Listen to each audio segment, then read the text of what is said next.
its sovereignty, territorial integrity, represent the rights of all its people, and preserve the rights of all its people after the decades of suffering to which the Syrian people have subjected. And Syrian refugees have yet to return home to their country yet. I mean, whether in Jordan, where we have 1.3 million Syrian refugees, or in Turkey, which have graciously hosted Syrian refugees as well, these are still in our countries and waiting for the right moment to go home, and they cannot go home until the infrastructure for rebuilding their country have been put in place. And that's why we're urging all of us coming together to support Syria and building the new Syria of hope and fairness and justice and promise to all its people. And that's why we're all urging an ending of sanctions so that Syria can rebuild and create conditions conducive for the voluntarily return of refugees to Syria. I want to elaborate a little bit, if I may, on something that our colleague from Egypt has said. There's this narrative out there now that's trying to market what they call voluntarily migration. And if people want to voluntarily migrate, then nobody should stand in their way. And I think we need to be very careful here of to what amounts to voluntarily. When you make a place unlivable, when you destroy everything from streets to schools to bakeries to water pumps, and then you push people to leave, that is not voluntarily. We are in this hall now, and we're sitting here discussing. Somebody puts a fire to this hall, and we all run. Is it voluntarily departure from the hall, or is it we're running for our lives because the fire is going to consume all of us? So that's something that we need to look at. And we need, again, to look at the broader picture. What is it that the current Israeli government wants? Not just in Gaza. Why are they encroaching on Syrian territory now? The Syrian government has said it doesn't want war with Israel. It wants to focus on rebuilding the country. Where is the threat to Israel coming from Syria now? And yet Israel encroaches in Syrian territory, creating the seeds of future discontent. So that is, look at the West Bank, what's happening there. The confiscation of land, the settlements.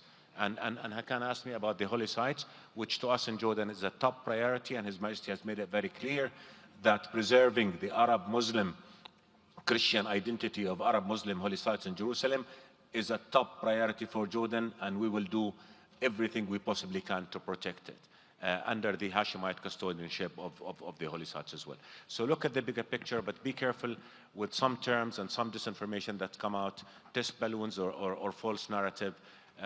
We should turn the narrative and turn the tables and say to the Israelis, you want peace, we want peace. And don't believe those who tell you that you're surrounded by countries who want to destroy you. That's not true. Here's the Palestinian Prime Minister who's saying he wants to live in peace and stability with Israel. He's Turkey, a major Muslim country, who says it wants to live in peace and prosperity. Egypt was there, Jordan was here, Saudi Arabia, Qatar, all of us. We're saying we want to live in peace, but in order to have that peace, you have to have the rights of the Palestinian people fulfilled to living on their land, in their ancestral, their land, in freedom and without threat. Thank you, Ayman. Unfortunately, we've reached the end of our time, and one last question, and the gentleman over there. This is the last question, unfortunately. Unfortunately.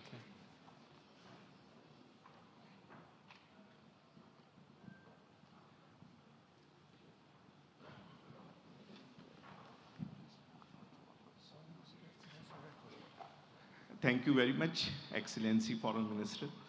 My name is Mohammed Mehdi from Pakistan.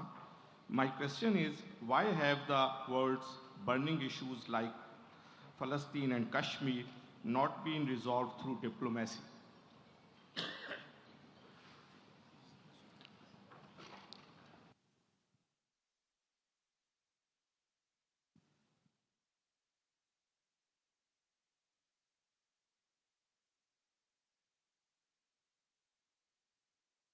I'll give it a shot.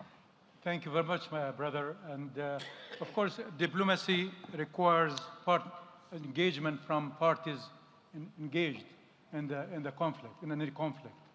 In this case, in case of Palestine, unfortunately, the other side of the conflict, maybe the original source of the conflict, I should say, the Israeli side, is not really that keen. They're not in a hurry to move forward with a serious process. We have started a peace process many years ago, as you all know. We've extended our hand for peace and tried everything we can in good faith to save the region, more agony, more war, more problems. But the Israeli side continue to expand their presence through settlements, through wars, through checkpoints, through all sorts of things. Of course, undermining also our religious sites in East Jerusalem and other places. So they have done everything they can to undermine peace. So as the minute the Israeli side shows serious interest in peace, they will find us as willing partner. And as the minister, Deputy Prime Minister from Jordan just said, we all ready, we are all willing. The Arab Peace Initiative is still there. Many other Arab countries, including Saudi Arabia, are seriously looking into a regional approach to solving this problem. But then it takes a willing partner on the other side. That's what we're missing. So I think our simple request is for the Israeli side to behave more seriously, more reasonably in order to achieve peace. But when they are ready, they will find us a willing partner. Well, thank you very much, Prime Minister. That concludes our panel.